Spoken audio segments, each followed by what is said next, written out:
Hi, Shawnee. Thank you so much for taking the time out for us, for our audience. I really appreciate it. And welcome to this episode. So how are you today? I'm awesome. I'm ready. Let's do this. Yeah, it's nice to meet you and everything. So you've been on Olympics in 2016. I think it's in Rio, right? In Brazil. Yep, that's right. Yes. Yeah, so you represented Canada in basketball national team, right? As an assistant coach, so I was part of the coaching staff with Team Canada women's basketball in Rio in 2016. Yeah, so tell us before you go into what made you playing basketball and being a coach, what you used to be like before you get into basketball? You always been a sports person. How you got started? I was always into sports. My dad was a gym teacher. So, I mean, obviously, I had to be involved in sports, which is great because I loved it. Yeah. I played university basketball, but I was pretty average. Like I was one of those athletes that had a good attitude and worked hard. But I was average from a skill perspective. Right. And that actually turned out to be a good thing because that helped me shift. And I think I was way better as a coach than I was as a player. And so being average actually helped me shift into something that I was better at. Right. So did you play enough on basketball? Like did you play for national team before you become a coach? Or how did it turn out? No, I played. So in Canada, it's in the US, it's called college. In Canada, it's called university. And I played 3 years at the university level. But I was a role player. I was never I was one of those people that sat on the bench and cheered loudly. And in sport, we call them a 30-30 player. So you play when you're up 30 or down 30. And I was a role player. So after 3 years, I actually got cut from my team. And again, I was devastated at the time, but it was a good thing because I didn't have a future as a player.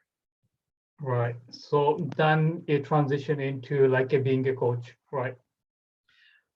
Well, it's kind of a cool story because the coach that cut me, I was so ticked off at her for a really long time. But the coach that cut me actually was the one that got me started in my coaching career. And so she actually said to me, have you ever thought about pursuing coaching? I'm like, no, I want to be a player. I don't want to be a coach. Yeah. So she got me started into coaching, and I went back to school and completed a master's degree in coaching studies, and then became a head coach at our university level. And then I was with our national team, I think, for about 9 years as an assistant coach. Okay. So how long have you been in coaching in altogether right now, university level to national level? I coached at the university level for, wow. That's right. Wow, 20 years. I hesitated on the number. I'm like, what was it really? 20? I'm like, oh yeah. So it's a long time. I was a university head coach for 20 years. And then as part of that, in that 20-year cycle, I was with our national team for 9 years. So tell us about your journey, into going into Olympics and everything. Did you guys win the Olympics, or how did it turn out for you? Well, I mean, the thing that's really cool about our Olympic story is in 2013, not really anybody knew about Canada basketball. They had qualified for the London Olympics in 2012, which was historic for us. We hadn't qualified in a while. And so our basketball really started to rise in this country. And we went into the Rio Olympics, ranked 5th in the world, which is pretty good for our country of Canada. And we've had some wonderful coaches to take this team to those, to raise the bar for basketball in our country. So we went into Rio as ranked 5th in the world, and we had a lot of great milestones, some firsts in pool play. We play very, very well. And, it's kind of how sport is, right? The thrill of victory and the agony of defeat. And I got both of those in Rio. I mean, obviously the thrill of victory was number one, qualifying and being there. Yeah. I can remember our opening game, standing, listening to and facing our flag as they played the national anthem before our first game. And I started bawling. Like, I was so emotional. I'm like, oh my goodness, like I did it. I'm here. My hard work, all of the things that have to happen. I'm like, wow, it paid off. And so that was, certainly one of the highest of highs. And then, as I mentioned, we were playing very well. And then we ended with the agony of defeat. We got all the way to the quarterfinal. And that meant if we had won that game, we would have been playing for a medal. Right. And we ended up losing that game, and we were the favorite in that game. And we underperformed. And I have to take responsibility for my role in that. I underperformed on the biggest day, the biggest stage of my life. And that, those were the darkest days of my coaching, hands down, darkest days. It took me a long time to work through it. But I really became committed to self-reflecting and saying, what happened? What went on? What was going on with me? What did I see that I didn't do anything about? And more importantly, what did I know I should have done and didn't do? Right. And after that, I'm like, you know what? I want to build a business to help people show up as their best self on the biggest day, the biggest stage of their life. I want to help them not choke. I want to help them do the opposite of what I did. And that's how I started my mental toughness coaching business. Yeah, so like obviously you took the failure and doing something positive right now in order to help other people going through like same situation as you went through, right? Failure, I actually love it that you use that word. I call it one of the F words. And sport and life don't want to talk about the F words. Failure is one of them. Fear is another. Feelings are another. And I think that failure is normal. I think that it's going to happen whether we want it to or not at some point in our life. And I think that's one of the great things that sport helped me with, because I had this sport background of kind of understanding about grit and perseverance and determination. And I was like, you know what? The question I remembered asking myself, what am I going to do with this? Right. What am I going to do with this failure?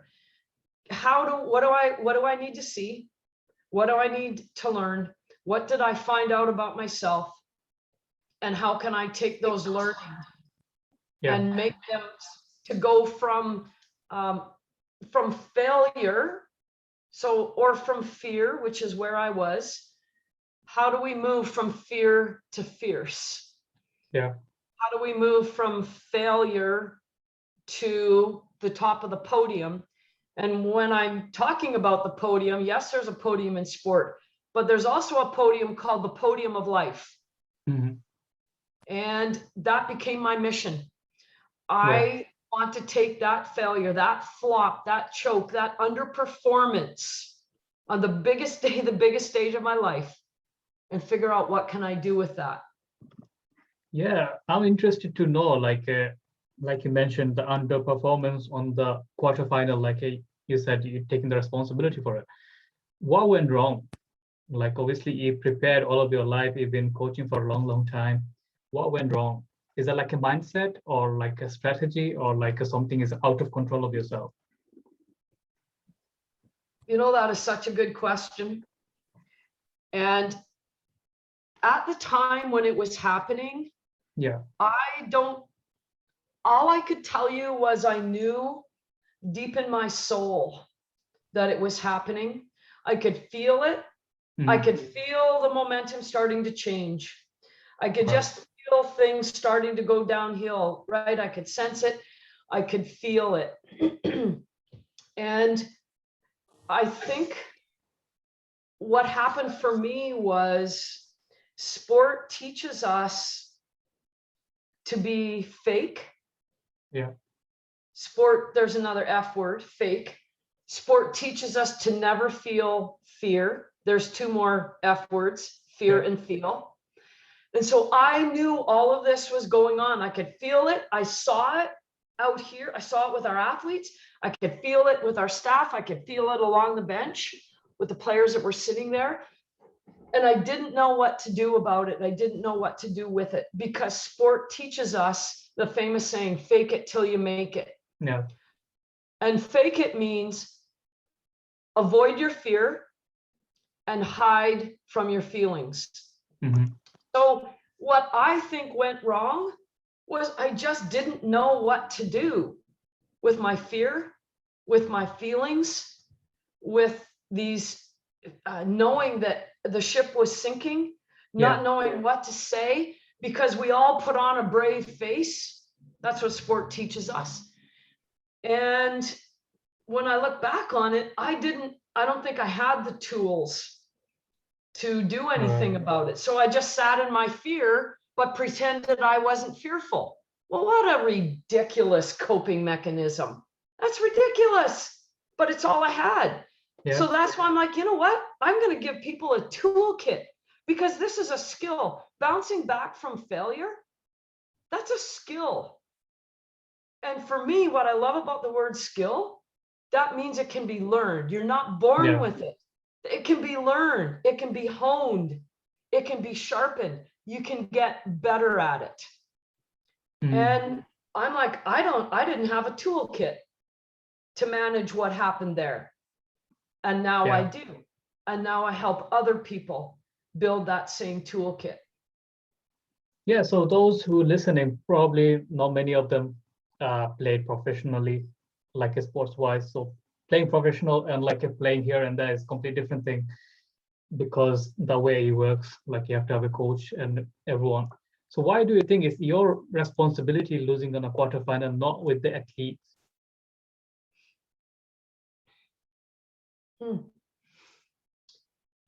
Well, number one, I think if we're ever going to bounce back from failure, you can never bounce back and rise from failure unless you take responsibility for your part. And so if I just say, well, it was someone else's fault, no, it was the player's fault, it was the organization, it was the referee's fault, it was the organization's fault, it was our team captains, it was the other coaches, then I don't think I will ever truly bounce back. So I know I had a part in that. And I also think it wasn't just that day. Yeah. Right. I mean, this is all a buildup. When for any of us in life, when we have a failure, there was usually a buildup to it. Like there was something coming that we didn't handle sooner. So I do think I want to take responsibility for my piece, because that's the only way that I can heal. Yeah. That's the only way that I can rise, is taking responsibility. We all had a part in it, but I take responsibility for my part.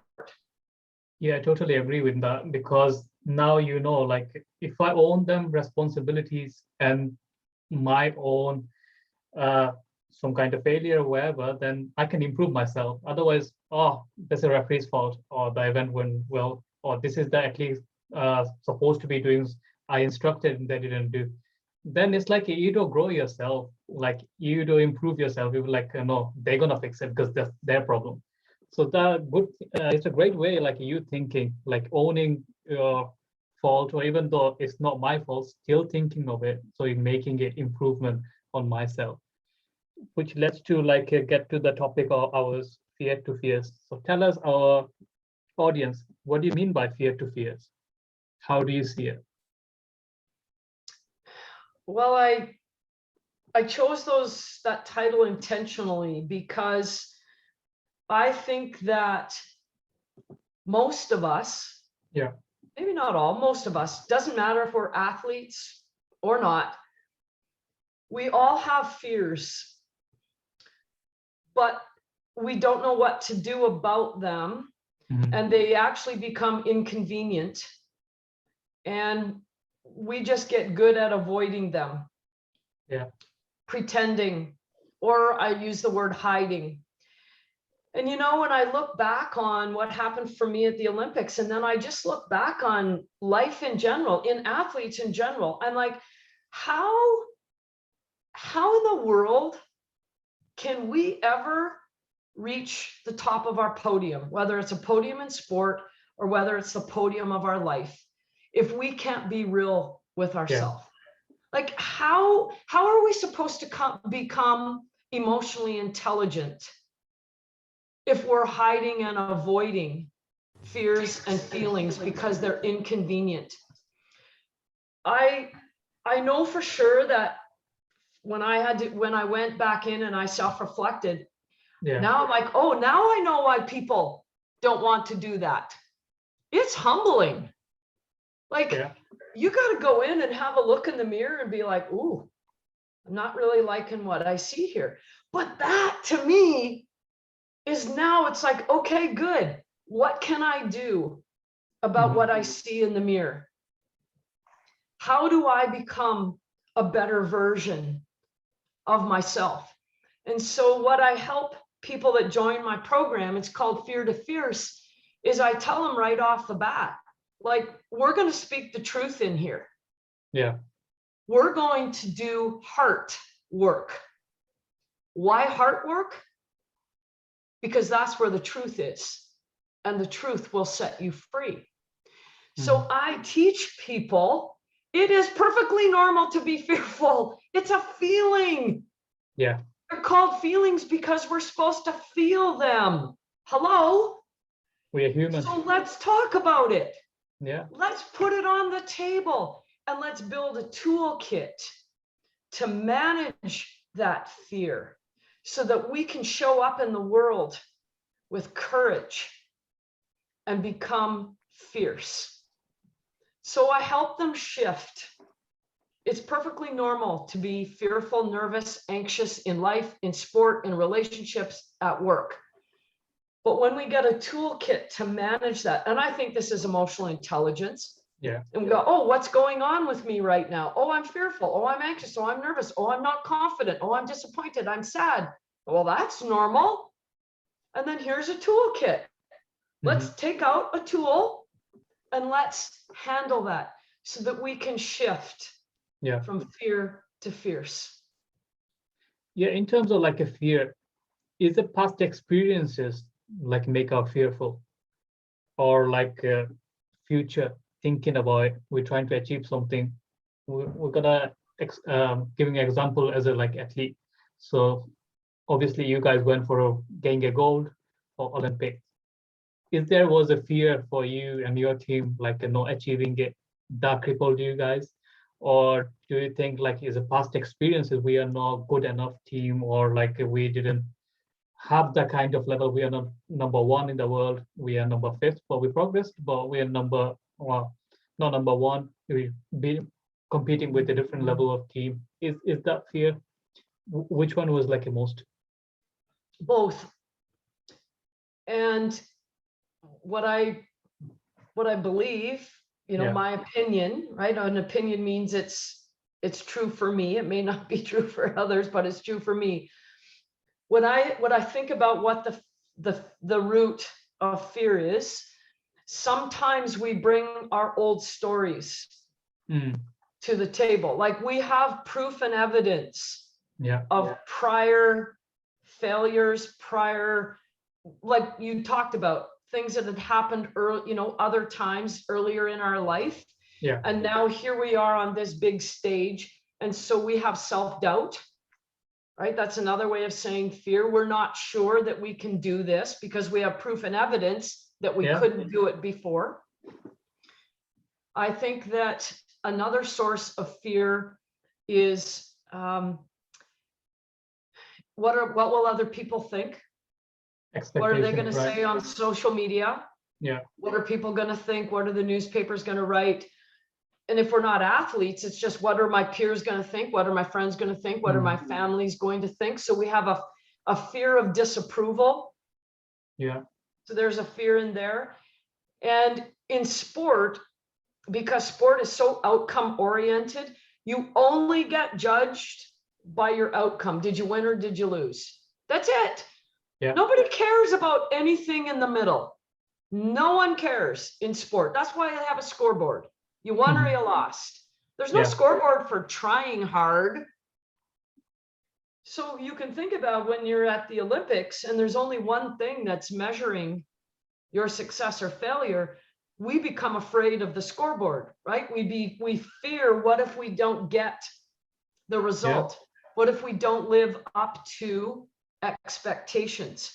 And by the way, I think these where fear comes from, I think is completely normal. We've all had experiences in our past that show us we weren't good at something. Totally normal.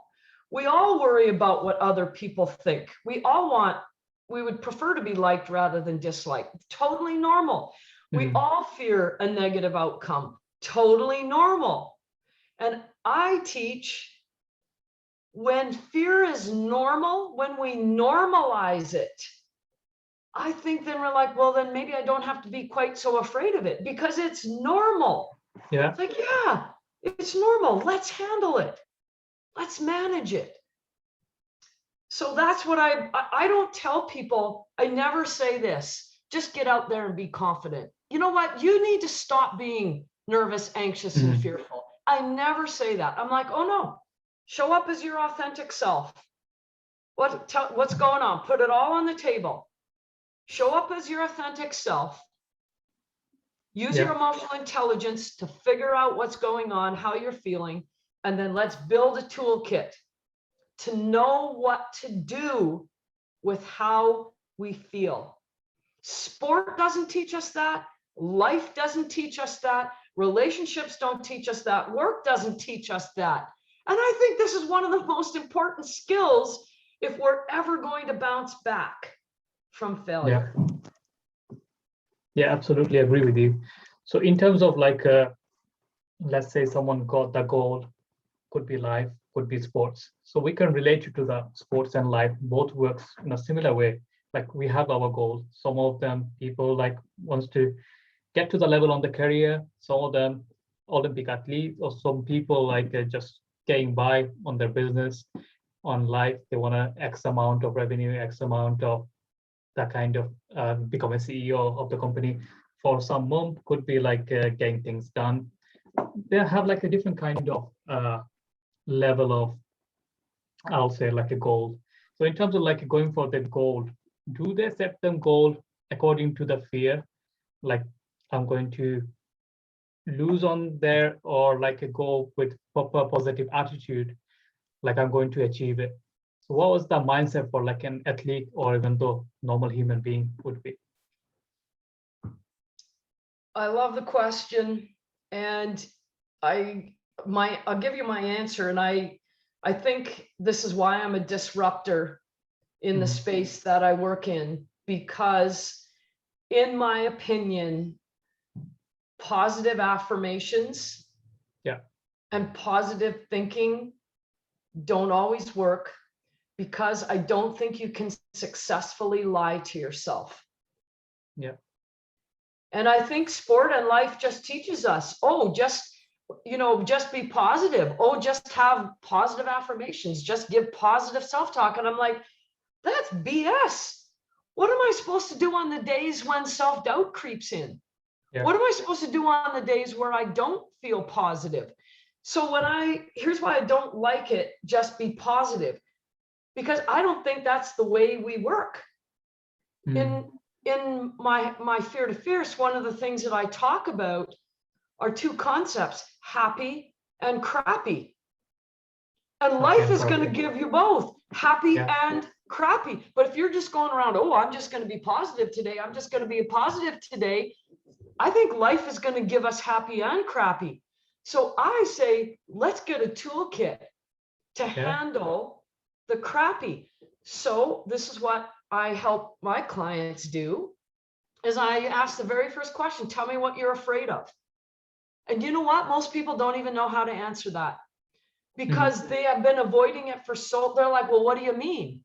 And Yeah. I'm like, well, what's your biggest fear? And they're like, I'm not afraid of anything. I'm like, oh, bull, yes, you are. So then I help them uncover their fears, and then the list is long. And then I'm like, okay, great. Let's handle that. So then I ask them this. I give them a toolkit, but it's based on this question. What would Yeah. you do? What would you say if you weren't afraid? Because we know our fear holds us back. We know just trying to counter it with being positive doesn't work, because we're lying to ourselves. So that's only a little band-aid. Yeah. So how about being real? Some days we're happy, some days we're crappy. And then say, as in life, in relationships, in business, in work, we have these goals. What would I do right now if I wasn't afraid? What would I say right now if I wasn't afraid? But here's the kicker. Doesn't that sound so wonderful? Yeah. It's like, oh, good, all my problems are solved. I'm like, no, it's not that easy. Because if this was easy, everyone would already be doing it. So what I say is, this is simple. It sounds simple, but it is not easy. Because here's the kicker. In my opinion, fear subsides. It doesn't go away. Like when something really matters to us, and I say, just don't be fearful, don't be nervous, don't be anxious, that will never happen in a million years. So I can help the fear go down, but I can't help it go away. And I don't think it should, because when something really matters, of course, we're going to have some self-doubt. Yeah. But the kicker for me is, if you ask yourself, what would I do if I wasn't afraid? What would I say if I wasn't afraid? For you to carry that out, it has to come with the belief that whether I get the outcome I desire or I don't get the outcome I desire, I will be okay. I will figure it out. And we don't do that. We say, I'm only going to take action if I get the desired outcome. Yeah. Or I'm not going to take action because I'm worried I'm not going to get the desired outcome. What I teach is, can we hold two possibilities simultaneously? I might get it, I might not. In sport, I might win, I might not. Yeah. And Same with hold life. those two, and in life, Yeah. hold those two possibilities equally, and then say, if I get what I want, I know how to handle it. If I don't get what I want, I know how to handle it. Because we will not chase something that we're afraid of if we believe somehow deep inside that we're not going to be okay if we don't get it. Yeah, that's the most fearful thing.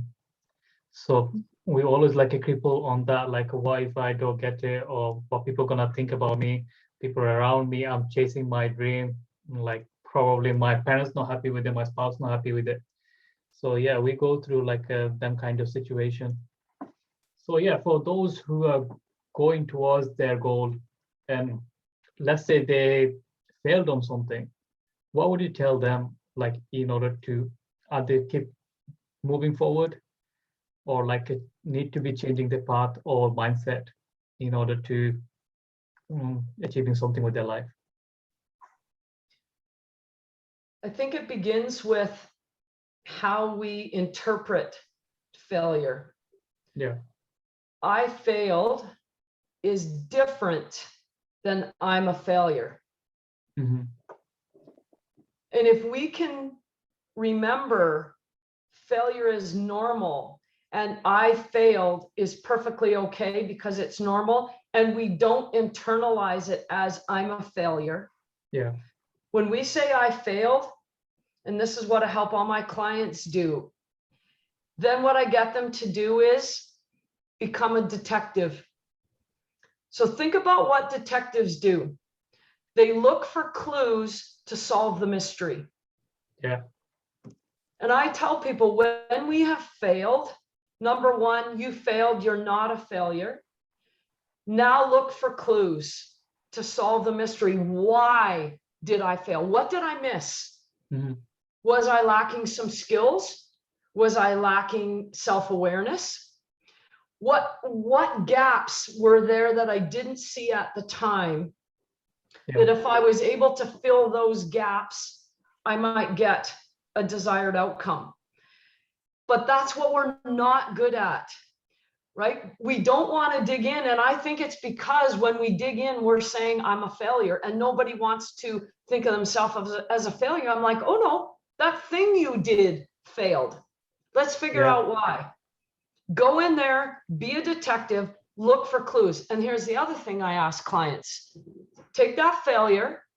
If you had a do-over, what would you have done differently? Because when we pay attention and look for clues, we get smarter. Do you know how many times I failed in my business running a mental toughness program? I'm not supposed to fail because I'm supposed to be so mentally tough and smart and the expert. And I'm like, half the time, I don't even know what I'm doing. I don't have any business background. Yeah. I don't have a degree in marketing and so I've failed lots of times. And I'm like, okay, what did I miss? Okay. And every time I look for clues and I give myself a do-over, I improve it. Yeah. But I also do this. I ask myself, okay, Shawnee, what's realistic? Like, so you fell flat on your face and next time you should win gold. I don't tell myself that. This is what I tell myself. I want to get 1 degree smarter, 1 degree more intelligent. And here's the 1 degree. In using Celsius, at 99 degrees, water is extremely hot.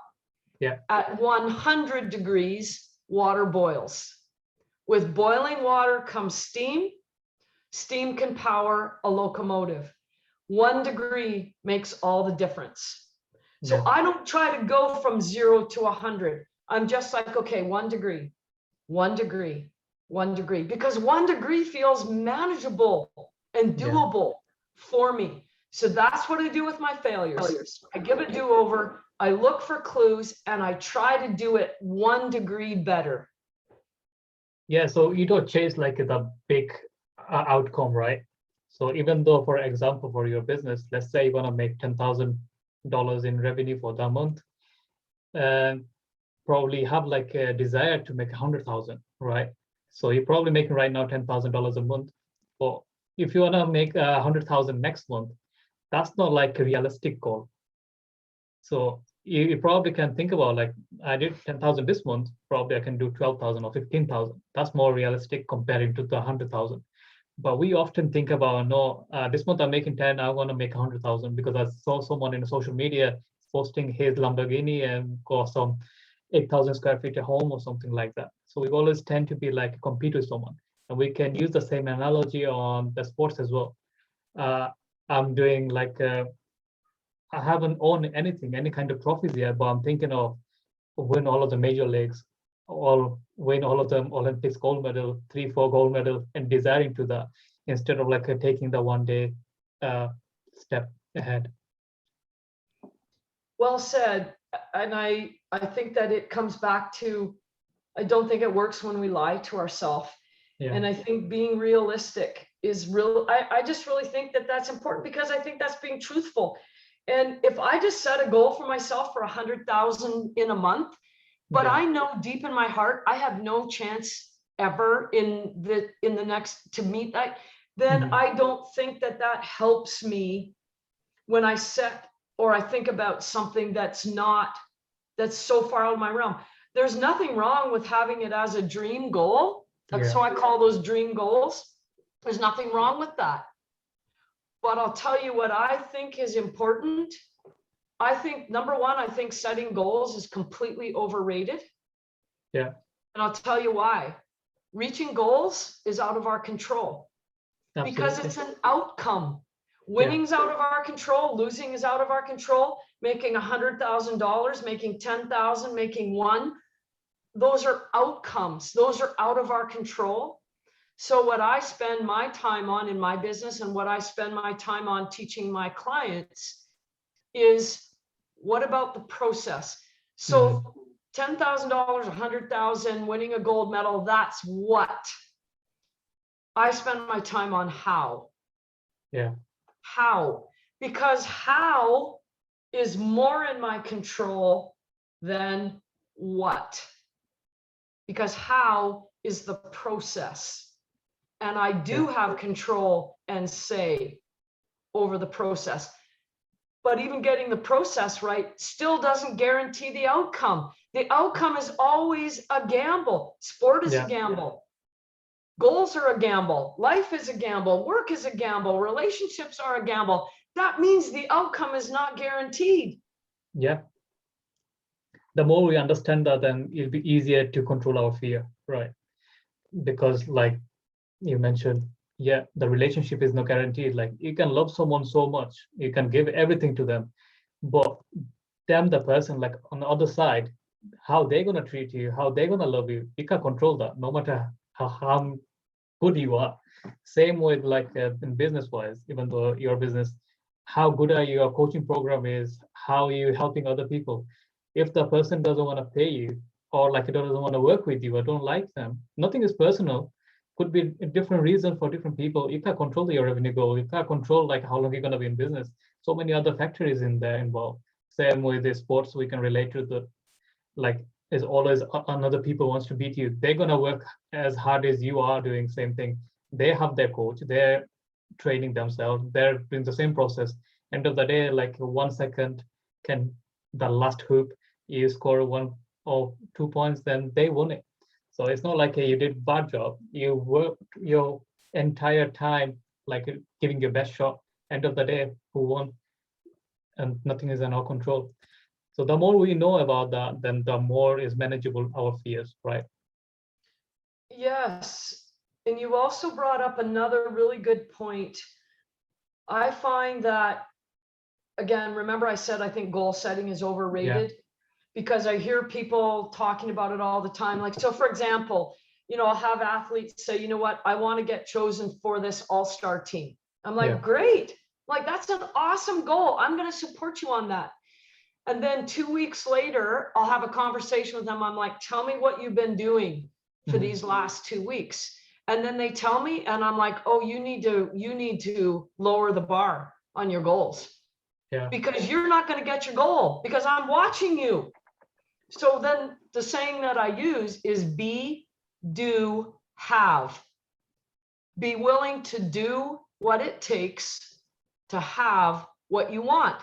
It's easy to say what I want. And this is what I tell my clients all the time. That I want to make the All-Star team. I want to win the gold medal. And I'm like, and I look right at them. I'm going to go, do you know that's not special? That's not special. Everyone wants that. Think about every business owner. Every business owner wants to make $100,000 a month. That's wanting it is not special. Show me what you do every day. I think that goal is the thing that keeps us motivated because it's eyes on the prize. And I love having that goal out there. But what I spend my time is, what am I doing every day to get what I want? Yeah, purely focus on the process, right? So that way, like, you don't get demotivated even though don't hit that. So let's say for your business could be like a prospecting, talking to X amount of people to get like 1 client in a week or like get 2 clients in a month. So as long as you're talking to enough people, then obviously your desire has been met. Even though it doesn't get you the amount of clients you're looking for, still you can tell, like, this is the process I need to be doing in order to do that. Probably this month I didn't get the amount of I needed to. The next month could be like I can get 4 clients instead of 2. So the process is building up. That way you don't get disappointed. Like, oh, I didn't make my 10 grand, I didn't make my 100 grand, because that's out of control. Who's gonna willing to pay, who's not? And also there is a so many factors in there, so many issues going on in the world. Even the COVID, unexpected things. A lot of businesses gone out of business. A lot of sports person didn't practice or anything. Even the Olympics moved, I think, from 2020 to this year is, I think. So like they probably thought I'm going to win a gold medal in 2020, but it didn't happen. It was in like 2021. And so many people had like pick up their performance, and eventually, because of the distraction, not many people couldn't cope. And if there was like a favorite to get gold medal, they probably got bronze or like a silver, or probably didn't even qualify for a medal. So yeah, this thing is like out of control.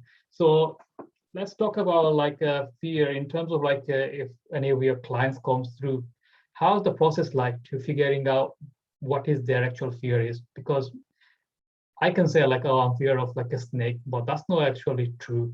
We could be like a fearful for different things. Could be my self-confidence, could be like I'm fearful of losing someone close to me, or losing my level of status I have on the community or society. So how do you figure it out, like for your clients, what is their actual fear is? I'll give you an example of a client that I'm working with right now. Yeah. And he's a 14-year-old hockey player. Mm. And so he's in my program, and I'm having a conversation with him. And I'm like, okay, what's going on? And he's like, you know what?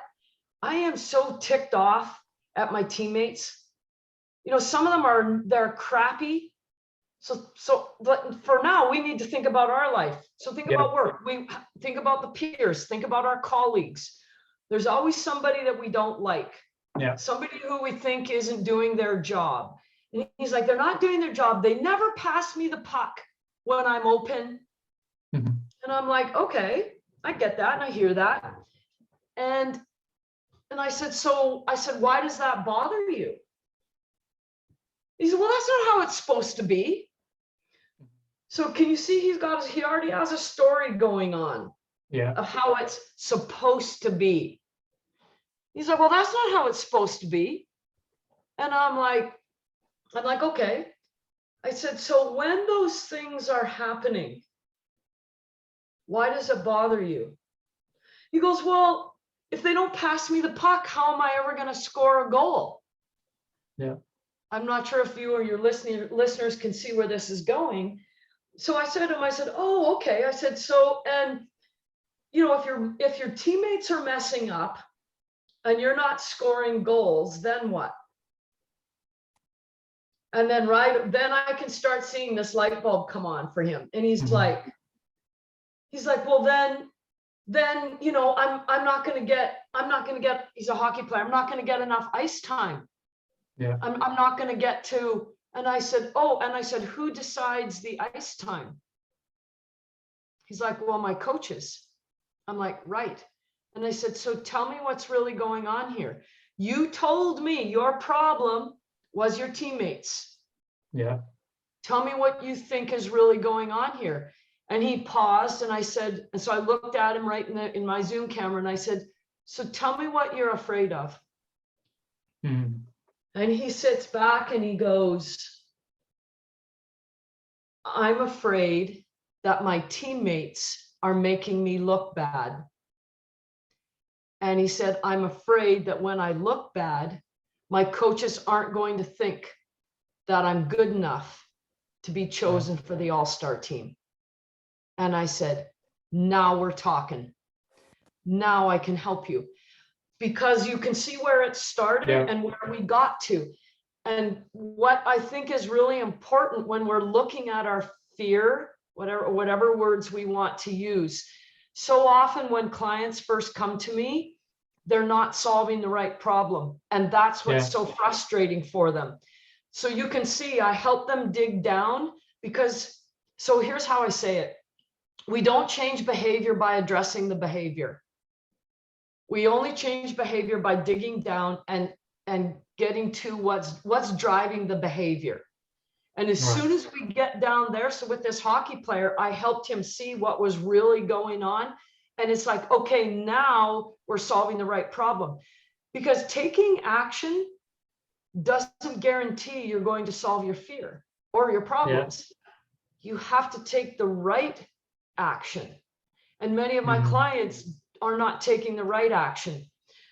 So for the listeners, what I would say is what you think it is, may or may not be it. But my experience has been where most of what they think it is not it. It's underneath there. So ask yourself, when you're having failure, when you're having fear, go down there and say, what's driving that behavior? And so here's the questions. What am I afraid of? What am I protecting? What am I protecting against? What am I avoiding? That helps us get to the root. Yeah, that's powerful. And also, like you mentioned before, you have to be detective. So you have to act like a detective and go through them layers, right? Finding out one question to another question. Even though you find the answer, still question the answer. Like, why is this answer came through? That way, like you're figuring out slowly. Yeah, absolutely. So yeah, we are running out of time, Shawnee. So thank you so much for taking the time out for our audience. I really appreciate it. If anyone of our listeners wants to work with you or reach out to you or know more about you, how they can find out? My website is a great place to find me. It's my first name and my last name, ShawneeHarle.com. You probably have that somewhere for your listeners so that they can figure out the spelling of my name. And then another, if people want to find out about what I do and get a taste of it, my Facebook page, shows these conversations will show up in my Facebook page. You can find out more about what I think, what I believe, and what I teach. And my Facebook page is Shawnee Harle. And I'm also on social media, Instagram and Twitter and LinkedIn. Yeah, that's great. So that's how you can find out Shawnee, guys. So go reach out and ask any question you have regarding to this topic we talked about. If you have any fears, talk to Shawnee and see if she can help you. So thank you so much taking the time out, sharing your knowledge, your expertise on the topic. I really appreciate it. Our audience will love it. So I wish you good luck and thank you so much for coming to our show. Thank you. And my last words, let's get out there and be fierce. Yeah, thank you. So that's a wrap, guys. So till then, stay safe, stay healthy. I'll talk to you on the next episode. Thank you.